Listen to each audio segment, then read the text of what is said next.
Hello everyone and welcome to another very beautiful chess game of Bobby Fischer. And in this chess game, Bobby Fischer is playing with the black pieces and his opponent is a very interesting player. His name is Joao de Souza Mendes Jr.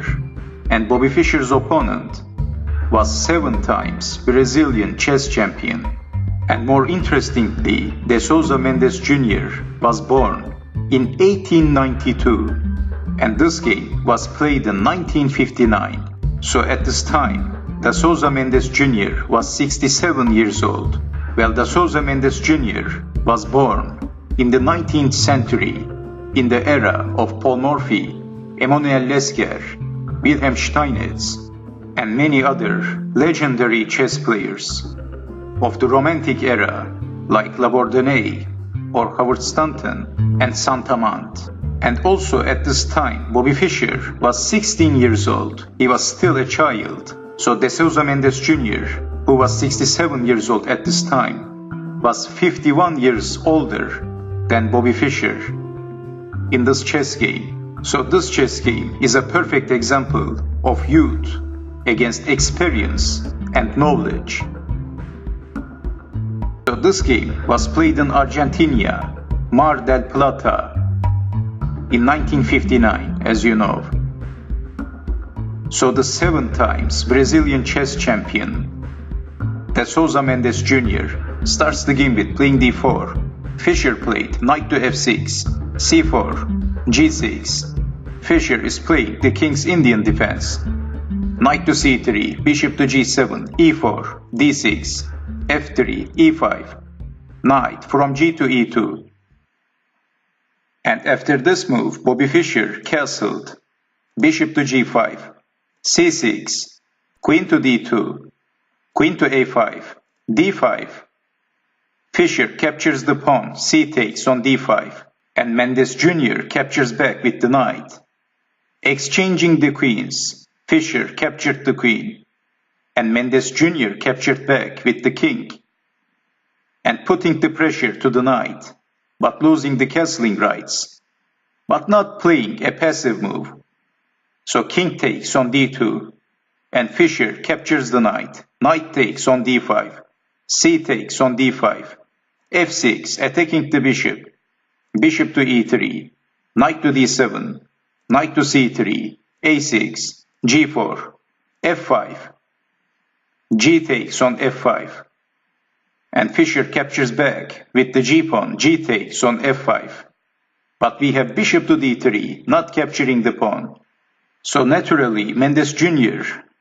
didn't want to capture the pawn. So if e takes on f5, white has 3 potentially weak pawns.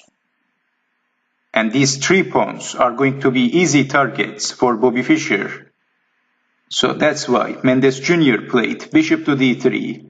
And then Fischer captures the pawn, f takes on e4, and then f takes on e4 by Mendes Jr.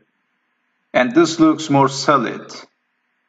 Fischer played knight to f6, knight to a4, knight to g4, rook from a to f1, rook takes rook, bishop takes rook. So obviously if rook takes on f1, then knight takes on h2, rook to f2, knight to g4.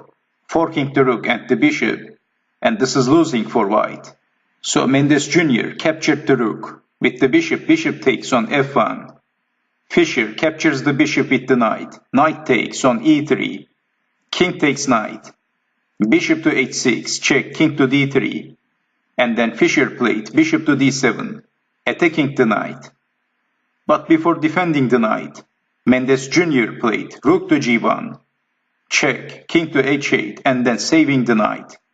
Knight to c3, b5, knight to e2, b4, king to c2, rook to c8, check, king to b3, a5, rook to g3, rook to f8 by Bobby Fischer, attacking the bishop.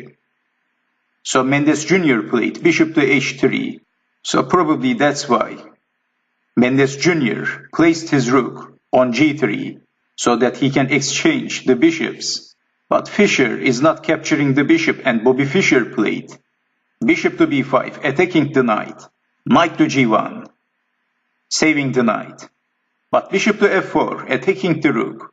And Mendes Jr. played rook to g2, saving the rook. But then bishop to f1 by Bobby Fischer.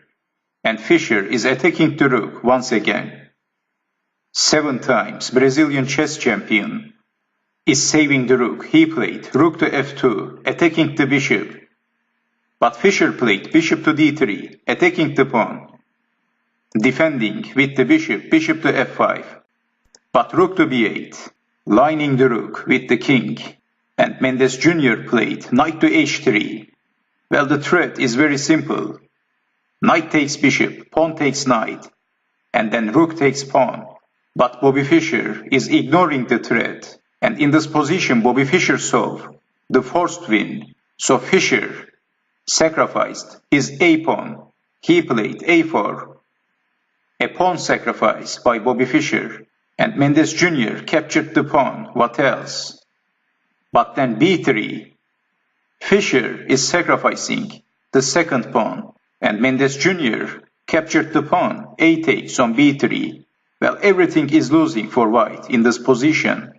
So let's say if something like knight takes on f4, then b takes on a2, and white can't defend the pawn, black is going to promote a queen. And the other move comes to mind is a3, but then bishop to e3, attacking the rook. So there are very few squares for the rook.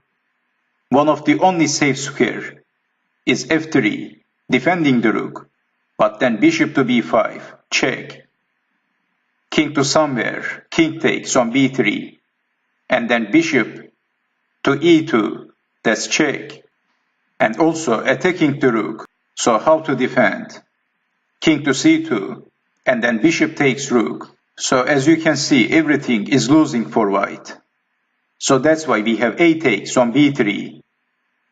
And then Fischer played bishop to e3, attacking the rook. Rook to f3.